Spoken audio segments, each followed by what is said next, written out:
Hello students, पाई maths tutorial classes के YouTube channel पर पुनः आप लोग का स्वागत है। कैलकुलस के पिछले वीडियोज में मैंने आपको कंटिन्यूटी ऑफ ए फंक्शन, एक फंक्शन का सामतत्य का डेफिनेशन दिया था और डेफिनेशन के साथ साथ डिसकंटिन्यूअस कब होगा, किस कंडीशंस पर फंक्शन को हम लोग डिसकंटिन्यूअस कहेंगे उसके बारे में बताए थे और उसी पर एक आधारित मैंने आपको एग्जाम्पल बताया। आज के वीडियो जो मैं क्वांटिटी के बारे में और विस्तृत अध्ययन करेंगे, उससे और आगे पढ़ेंगे क्वांटिटी में और क्या क्या टॉपिक्स हैं जिसको हमको अध्ययन करना है। उसके बाद हम उसके एक्सरसाइज के क्वेश्चन को सॉल्व करेंगे। तो उसी कड़ी में सबसे पहले आइए, continuity at A point from left and right. Continuity तो हम लोग देख लिए किसी पॉइंट पर, लेकिन वो लेफ्ट एंड राइट यानी बाएं और दाएं तरफ से भी किसी पॉइंट्स पर वो कंटिन्यूअस फंक्शन होगा, उसका क्या कंडीशन है, उसका क्या शर्त है, उसके बारे में देखते हैं। तो सबसे पहला इसमें आता है कि function f of x is left sided continuous.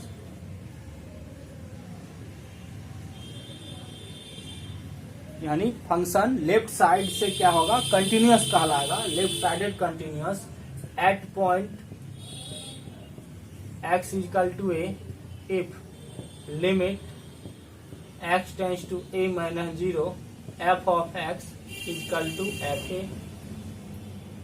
यानी किसी फंक्शन का LHS लिमिट उस फंक्शन का उस पॉइंट पर जो वैल्यू होगा उसके अगर इक्वल हो जाता है तो उसको हम लोग क्या कहते हैं, लेफ्ट साइडेड कंटिन्यूअस कहते हैं। फंक्शन लेफ्ट साइड से क्या होगा, कंटिन्यूअस होगा, यानी बाएं तरफ से वो क्या कहलाएगा, उस बिंदु पर वो संतत हो जाएगा। सेकेंड क्या होता है, राइट साइड से क्या होगा, तो function f of x is right sided continuous, यानी दाएं तरफ से वो कंटिन्यूअस होगा at point x equal to a if, यानी उसी पॉइंट पर वो दाएं तरफ से कंटिन्यूअस होगा। तो उसके लिए क्या होगा, जब बाएं तरफ में LHS लिमिट होगा उस फंक्शन का उस पॉइंट पर वैल्यू के इक्वल, तो यहाँ पे उसका क्या होगा, राइट हैंड लिमिट होगा। तो limit x tends to a plus 0 f of x equal to f of a। यानी उस फंक्शन का राइट हैंड लिमिट फंक्शन का उस पॉइंट पर वैल्यू के अगर इक्वल होगा तो वो क्या कहलाएगा, राइट साइडेड कंटिन्यूअस कहलाएगा। तो ये हो गया लेफ्ट एंड राइट साइड। अगर बोथ साइडेड कंटिन्यूअस, तो बोथ साइडेड में क्या होगा, यही लेफ्ट और राइट दोनों इक्वल हो जाएगा, किसके, फंक्शन के उस पॉइंट पर वैल्यू के इक्वल हो जाएगा, तो उसको बोथ साइडेड कंटिन्यूअस कहेंगे। तो तीसरा कंडीशन लिख सकते हैं, function f of x is both sided continuous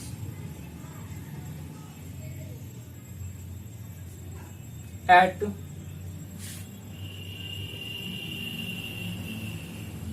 point x equal to a if क्या हो जाएगा, limit x tends to a minus 0 f of x, LHS हो गया ये, limit x tends to a plus 0 f of x equal to f a, function का उस point पर value. तो ये तो हम लोग क्वांटिटी के डिफिनेशन में भी पढ़े हैं कि LHS RHS और उस पॉइंट पर फंक्शन का वैल्यू इक्वल होगा, उसको हम लोग क्या कहते हैं, कंटिन्यूअस कहते हैं। तो यहाँ पे आपको हमको लेफ्ट और राइट साइड से कंटिन्यूअस कब होगा इसके बारे में आज हम लोग देख लिए। आगे इसका टॉपिक होता है, कोई फंक्शन किसी इंटरवल में फंक्शन का क्वांटिटी कैसे चेक करते हैं उसके बारे में देखते हैं। नेक्स्ट टॉपिक जो है क्वांटिटी इन एन इंटरवल। कोई फंक्शन किसी अंतराल में संतत या उसका सांतत कैसे हम लोग चेक करेंगे, या किसी अंतराल में फंक्शन को संततता कंटिन्यूअस कब कहेंगे, इसके बारे में समझना है। तो इसके लिए सबसे पहले समझिए अंतराल क्या होता है। अंतराल के बारे में देख लेते हैं, अंतराल क्या होता है। अंतराल तो 11th के चैप्टर में पढ़े हैं, सबसेट सेट्स में ही आता है, उसमें अंतराल आता है।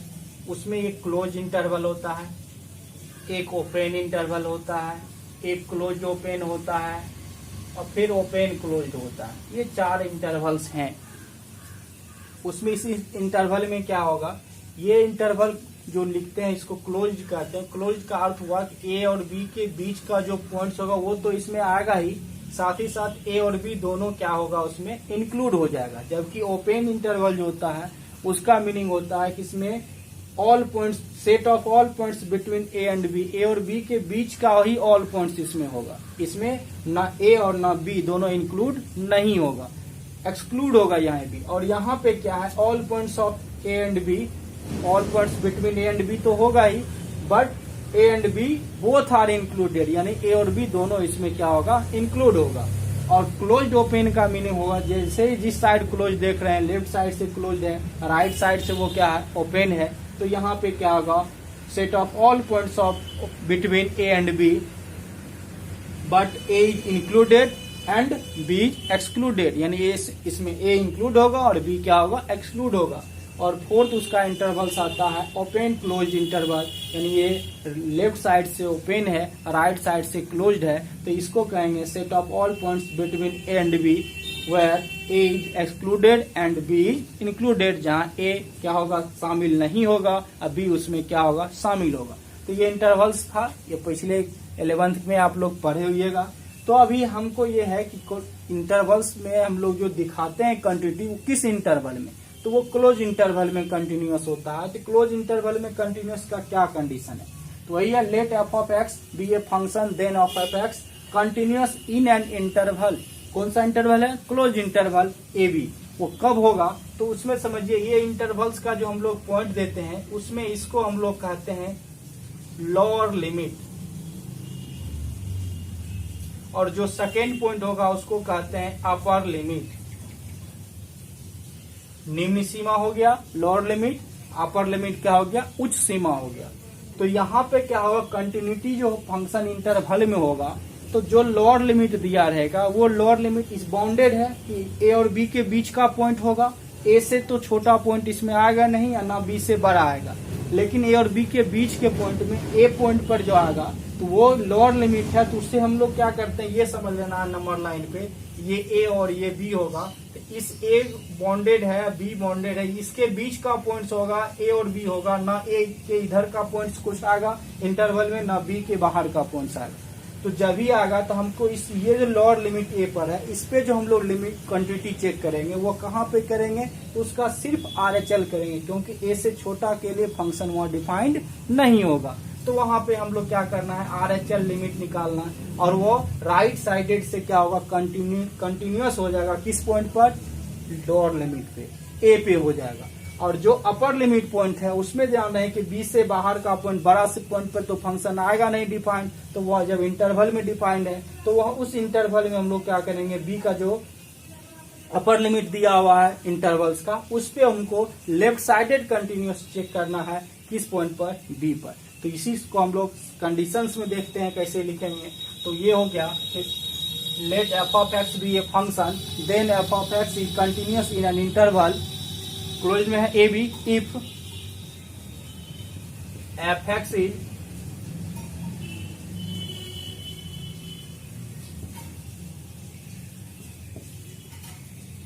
Right sided continuous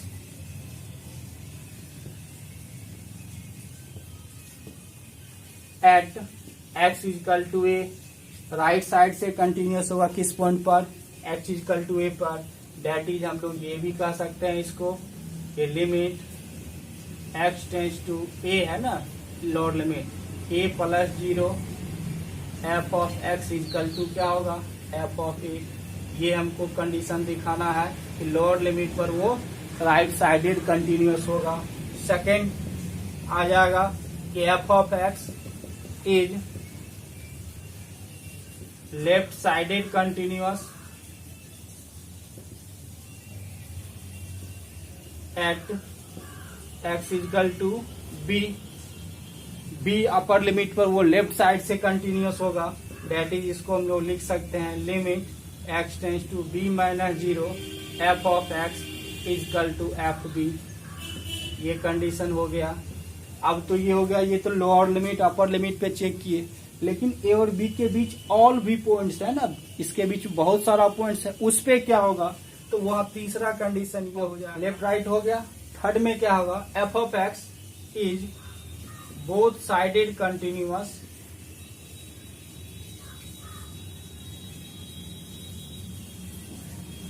at all points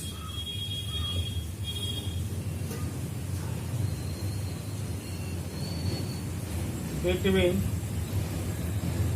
A and b, यानी ए और बी के बीच जितना भी बिंदुएं होंगे, जितने पॉइंट्स बनेंगे, वो सभी पॉइंट्स पर वो क्या होगा, बोथ साइडेड कंटिन्यूअस होगा। यानी ये अगर किसी इंटरवल में हमको अगर कंटिन्यूटी चेक करना है या उसका कंटिन्यूअस फंक्शन है या नहीं उसको चेक करना है, तो लेफ्ट साइड पे भी हम लोग ये लोअर लिमिट पर राइट साइड से कंटिन्यूअस चेक करना है, अपर लिमिट पर लेफ्ट साइड से कंटिन्यूअस चेक करना है, और उसके बिटवीन ऑल पॉइंट्स जो होंगे उस पे हमको बोथ साइडेड कंटिन्यूअस चेक कर लेना है। अगर ये तीनों कंडीशंस को क्या कर सेटिस्फाइड करेगा तो फंक्शन उस इंटरवल में क्या होगा, कंटिन्यूअस होगा। आगे देखते हैं हम लोग कि फंक्शन कंटिन्यूअस का इसके कुछ प्रॉपर्टी क्वांटिटी का कुछ प्रॉपर्टीज को समझें, क्या क्या प्रॉपर्टीज है जो कोई क्वेश्चन सॉल्व करने में आपको बहुत ही फायदेमंद होगा, और ये समझे रहिएगा तो क्वेश्चन आप इजी वे में सॉल्व कर सकते हैं। पहला प्रॉपर्टीज है, if f and g be real functions and both are continuous at x equal to a. F और जी दो क्या है, रियल फंक्शंस है, वास्तविक फलन है, जो दोनों कहाँ पे कंटिन्यूअस है, x equal to a point पर क्या है, वो कंटिन्यूअस है। यानी दोनों एफ भी कंटिन्यूअस एक्स इक्वल टू ए पे और जी भी कंटिन्यूअस है किस पे, एक्स इक्वल टू ए पे। जब दोनों कंटिन्यूअस हो गया इस पॉइंट पे, तब इस दोनों का जो एडिशन होगा, एडिशन ऑफ फंक्शंस 11th पढ़े हुएगा, एफ और जी का एडिशन एफ प्लस जी, तो वह भी उस पॉइंट पर क्या होता है, कंटिन्यूअस होता है। एफ प्लस जी भी क्या होगा, कंटिन्यूअस, वही हो गया F plus G continuous at x equal to A कह सकते हैं। यानी दो फंक्शन अगर संतत है किसी बिंदु पर, तो दोनों का योगफल जो होगा वह भी उसी बिंदु पर क्या कहलाएगा, संतत कहलाएगा। अब योगफल के साथ साथ ऑपरेशंस और भी होते हैं, डिफरेंस का भी होता है अंतर, तो वहाँ f minus g is continuous at x equal to, यानी दोनों फंक्शन का जो अंतर होगा वह भी उस बिंदु पर क्या होगा, कंटिन्यूअस होगा। थर्ड है product f into G is continuous at x equal to A, यानी दो फंक्शन अगर कंटिन्यूअस है किसी दिए हुए बिंदु पर, तो दोनों फंक्शन का गुणनफल फलन जो होगा फंक्शन, वह भी क्या होगा, उस बिंदु पर संतत होगा, कंटिन्यूअस होगा।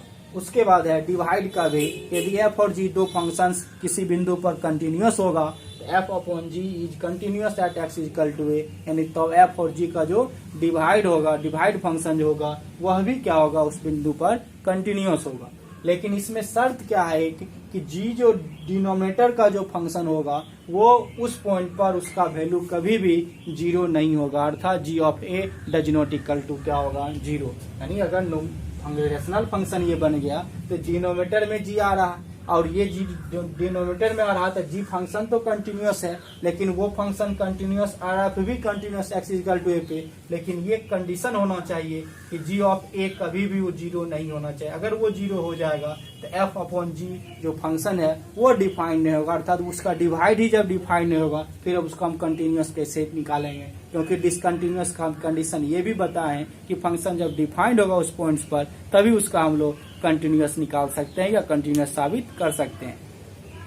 एफ अपॉन जी में ये जी ऑफ ए जो है वो does not equal to zero नहीं होना चाहिए, इसलिए उसका कंडीशन हो गया G of A does not equal to zero. Next है लेमडा इंटू एफ, यानी कोई फंक्शन और उसके स्केलर, पढ़े हुए 11th में फंक्शन और एक स्केलर का प्रोडक्ट होता है, उसको हम लोग लेमडा इंटू एफ से, या लेमडा कोई भी स्केलर हो सकता है, तो lambda into F is continuous, यानी फंक्शन और उसके स्केलर का जो मल्टीप्लीकेशन होगा, प्रोडक्ट होगा, गुणनफल होगा, वह फलन जो बनेगा फंक्शन वह भी उस पॉइंट्स पर क्या होगा, कंटिन्यूअस होगा। Where lambda belongs to R, यानी लेमडा कोई भी एक क्या है, रियल नंबर है। तो ये तो फर्स्ट प्रॉपर्टीज हो गया। आगे देखते हैं सेकेंड प्रॉपर्टी। अब देखिए सेकेंड प्रॉपर्टीज है, if f and g be two real function, f और जी दो क्या है, वास्तविक फलन है, which are continuous at domain D1 and D2 respectively, यानी अलग अलग फंक्शन एफ और जी जो है अपने अपने अलग अलग, एक डोमेन D1 और दूसरा जी जो है वो डोमेन D2, उस पे वो क्या है, कंटिन्यूअस है। एंड और क्या, D1 और D2 का जो इंटरसेक्शन का जो बनेगा इंटरवल या डोमेन, वह डोमेन क्या है, कैपिटल D है। देन अब इसको पहले समझ ले कि एफ और जी दो फंक्शंस है। पहले इससे पहले प्रॉपर्टीज में क्या बता रहे थे कि उसमें दोनों फंक्शन एक ही पॉइंट पर कंटिन्यूअस था, तो दोनों का एडिशन भी उस पॉइंट पर कंटिन्यूअस होगा, सब्ट्रैक्शन भी कंटिन्यूअस, मल्टीप्लिकेशन भी कंटिन्यूअस, डिवाइडेड भी कंटिन्यूअस। कंडीशंस था कि डिनोमिनेटर वाले फंक्शन में वह 0 नहीं हो रहा था उस पॉइंट्स पर फंक्शन का वैल्यू।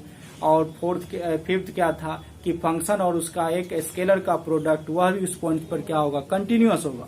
लेकिन यहाँ पे क्या है, ये अलग है, कह रहा f and g two real function, f और जी दो रियल फंक्शन है, वास्तविक फलन है, और दोनों अलग अलग अपने अपने डोमेन D1 और D2 पे क्या हो, क्रमशः संतत है। यानी एफ भी डोमेन D1 पे संतत है और जी संतत कहाँ पे है, D2 डोमेन पे संतत है। तो कह रहा इस दोनों डोमेन का जो इंटरसेक्शन होगा एक D, वह डोमेन D पर एफ और जी दो का एडिशन भी कंटिन्यूअस होता है। F plus g is continuous at domain D, f minus g is continuous at domain D, यानी दोनों का सब्ट्रैक्शन जो होगा, अंतर जो होगा वह भी D पे कंटिन्यूअस होगा। प्रोडक्ट भी दोनों फंक्शन का कंटिन्यूअस होगा, किस पे, कॉमन डोमेन पॉइंट जो बन रहा उससे जो डोमेन बनेगा उस पे कंटिन्यूअस होगा। एफ अपॉन जी भी कंटिन्यूअस होगा, लेकिन यहाँ पे भी एक कंडीशन आएगा, डोमेन D डैश पे होगा, जहाँ D डैश क्या होगा, तो D डैश वही डोमेन D है, लेकिन उस डोमेन D में किस पॉइंट्स को हटाने के बाद, तो जहाँ पे gx इजकल टू क्या होगा, 0 होगा। यानी जहाँ पे g फंक्शन अगर किसी x के पॉइंट्स के लिए 0 आता है, उसको हटाने के बाद जो डोमेन D बनता है ये gx इजकल टू 0 होगा, डज नॉट इक्वल टू नहीं, gx 0 जहाँ पे होगा उसको हटाने के बाद जो डोमेन D डैश बनेगा उस पे वो फंक्शन क्या होगा, कंटिन्यूअस होगा। आगे lambda into F continuous, lambda into F का जो फंक्शन होगा वह भी कंटिन्यूअस होगा, किस पे, डोमेन D पे।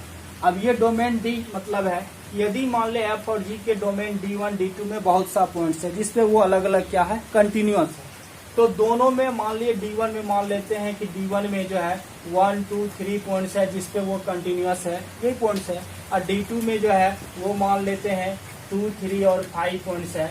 तो मान लीजिए ये डोमेन हो गया, तो दोनों का जो इंटरसेक्शन पढ़े 11th में जो कॉमन मिलता है 2, यहाँ मिलता है 3, तो दोनों में का कॉमन पॉइंट ही D में आएगा।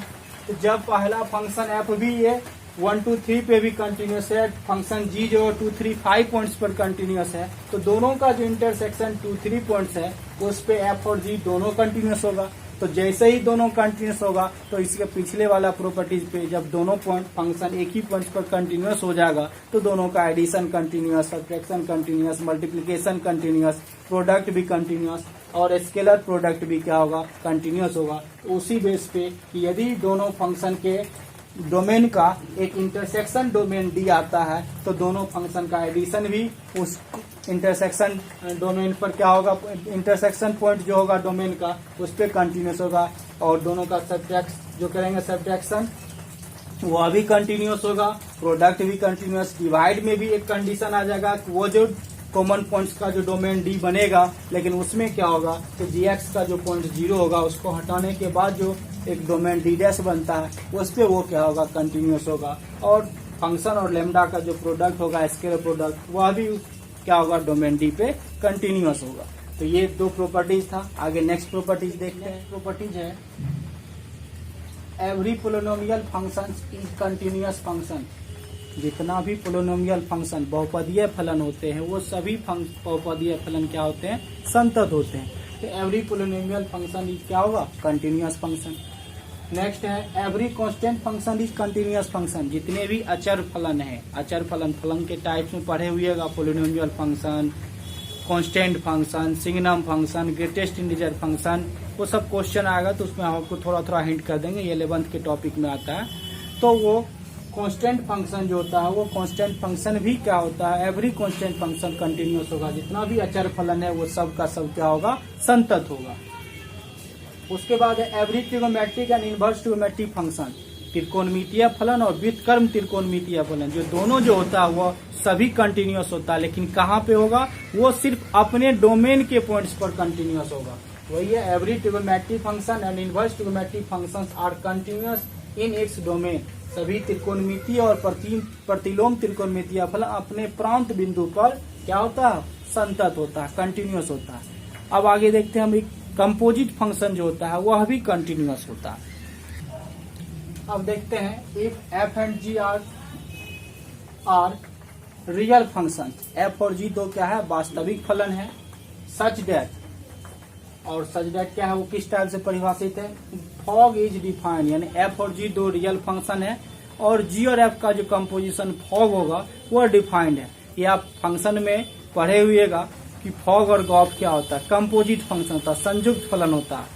तो उसमें क्या है कि यदि एफ और जी दो वास्तविक फलन है, डिफाइंड है, और वहां पे क्या डिफाइंड हो रहा है, दोनों का कंपोजिशन, जी और एफ का कंपोजिशन फॉग अगर डिफाइंड हो रहा है, तो अगर जी फंक्शन कंटिन्यूअस किस पे है, x equal to a point पर है, तो दोनों का, और दूसरा एफ जो है वो कंटिन्यूअस है, जी ए पॉइंट पर है, तो दोनों का जो कंपोजिशन गॉफ है, फॉग होगा, गॉफ नहीं, फॉग जो होगा वो फॉग भी कंटिन्यूअस होगा किस पे, एक्स इक्वल टू ए पर। इसको समझिए कि पहले कंपोजिट फंक्शन होता क्या है।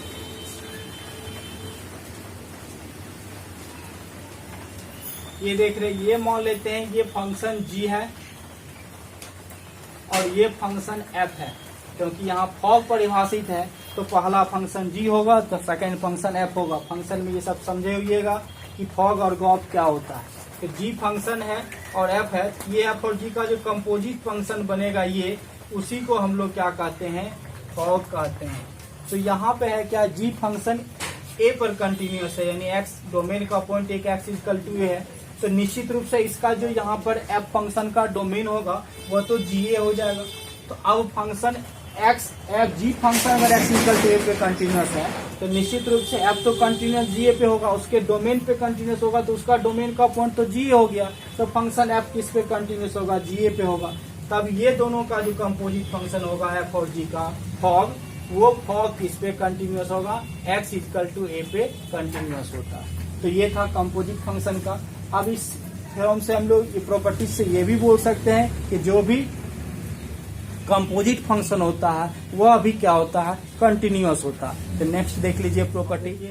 उस प्रॉपर्टी से हम ये समझ सकते हैं कि if f and g are continuous function, f और जी दो क्या हो, कंटिन्यूअस फंक्शन है, एंड फॉग इज डिफाइंड, यानी एफ और जी और एफ का जो कंपोजिट फंक्शन होगा वो कंपोजिट फंक्शन फॉग क्या होगा, डिफाइंड होगा, संयुक्त फलन। अगर वो डिफाइंड हो जाता है यानी तो composition function fog is also continuous, यानी तब वो हम लोग कह सकते हैं कि एफ और जी का जो जी और एफ का जो कंपोजिशन फंक्शन था फॉग, वह भी क्या होगा, कंटिन्यूअस होगा। इसको सीधे अर्थ में ये समझ लीजिए, यदि दो फंक्शन कंटिन्यूअस फंक्शन दिया हुआ हो तो दोनों का जो कंपोजिट फंक्शन बनेगा, संयुक्त फलन बनेगा, वह भी क्या होगा, कंटिन्यूअस होगा। बस ये ध्यान रखना है। तो ये ऐसे भी डायरेक्ट बोल सकते हैं सीधा सा अर्थ में कि दो कंटिन्यूअस फंक्शन का कंपोजिट फंक्शन भी क्या होता है, कंटिन्यूअस होता है। दो संतत फलन का संयुक्त फलन भी संतत होता है। अब आगे लास्ट है, if function F is continuous in domain D, एक फंक्शन एफ है जो डोमेन डी में क्या है, कंटिन्यूअस है, देन मॉड एफ, यानी उस फंक्शन का जो मॉडुलस होगा is also continuous in domain D, यानी उस फंक्शन का मॉडुलस भी क्या होगा, डोमेन डी में कंटिन्यूअस होगा। अब इस चीज को ऐसे समझिए कि सीधा सा अर्थ में कि यदि कोई फंक्शन है, वो फंक्शन अगर संतत है तो उसका मॉडुलस फंक्शन भी क्या होगा, संतत होगा। लेकिन इसका अपोजिट ध्यान में रखिएगा, अपोजिट इसका क्या होगा, इसका जो कन्वर्स बनेगा वो ट्रू नहीं होता है। यानी अगर फंक्शन का मॉडुलस कंटिन्यूअस है तो फंक्शन कंटिन्यूअस होगा, ऐसा जरूरी नहीं है। लेकिन यदि फंक्शन कंटिन्यूअस है तो उसका मॉडुलस भी क्या होगा, अपने डोमेन में कंटिन्यूअस होगा। लेकिन मॉडुलस फंक्शन कंटिन्यूअस अगर है गिवन तो उससे हम फंक्शन को कंटिन्यूअस कहेंगे, ये नहीं होगा, ऐसा नहीं होता, ये रॉन्ग होता है। अपोजिट इसका कन्वर्स जो है वो ट्रू नहीं होता है। तो ये था आपको प्रॉपर्टीज था कंटिन्यूटी का। अब इस कंटिन्यूटी के प्रॉपर्टीज के बाद एक्सरसाइज है एनसीईआरटी बुक का 5.1, जिसको हम लोग आगे नेक्स्ट वीडियोज में उसका सोल्यूशन देखेंगे। तो सबसे पहले आप इसके कॉन्सेप्ट को जो आज प्रॉपर्टीज बताएं वो समझ लीजिए। और हो सके अगर आप फंक्शन पढ़े हैं तो थोड़ा सा फंक्शन का रिवीजन कर लीजिए। ऐसे जो भी क्वेश्चंस में आपको फंक्शन में प्रॉब्लम होगा वो फंक्शन के टॉपिक को हम डील करते हुए आगे नेक्स्ट वीडियोज में 5.1 के साथ फिर हाजिर होऊंगा। तब तक के लिए आपको गुड बाय। देखना नहीं भूलिएगा नेक्स्ट वीडियो, और जो चैनल को सब्सक्राइब नहीं किए हैं वो चैनल को जरूर सब्सक्राइब कर लें और बेल आइकन बटन को दबा दें, जिससे कि कोई भी वीडियो अपलोड होने के बाद आपको तुरंत उसका नोटिफिकेशन प्राप्त हो जाए। बाय, गुड डे, जय हिंद।